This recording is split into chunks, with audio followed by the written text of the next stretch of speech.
పెళ్ళైనా పండగైనా వేడుక ఏదైనా పట్టుచీరల ప్రత్యేక వేదిక వారాహి సిల్క్స్.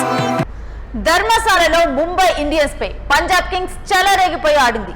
నిర్ణీత 20 ఓవర్లలో 8 వికెట్ల నష్టానికి 200 రన్స్ చేసింది.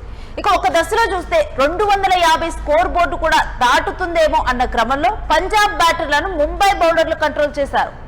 ఇక వరుస ఓవర్లో వికెట్లు తీసి పంజాబ్ జోరుకు కళ్ళెం వేశారు.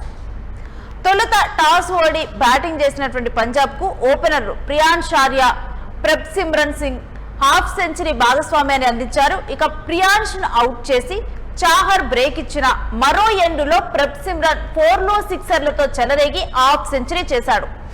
ఇక ఒక మిడిల్ ఆర్డర్ లో బ్యాటర్లు చేతులెత్తేశారు. కెప్టెన్ అయ్యర్ మరోసారి విఫలమయ్యాడు. ఇక సూర్యాంష్ కూడా ఇక్కడ విఫలమైపోయాడు. శశాంక్ సింగ్ తన ఫెయిల్యూర్స్ ని కంటిన్యూ చేశాడు.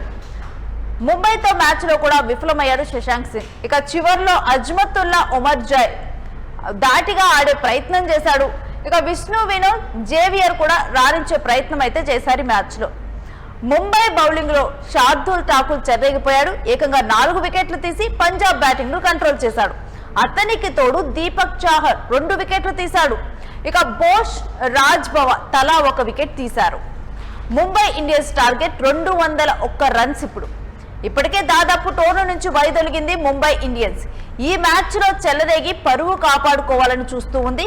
వరుస ఓటముల నుంచి గట్టెక్కాలని పంజాబ్ చూస్తూ ఉంది.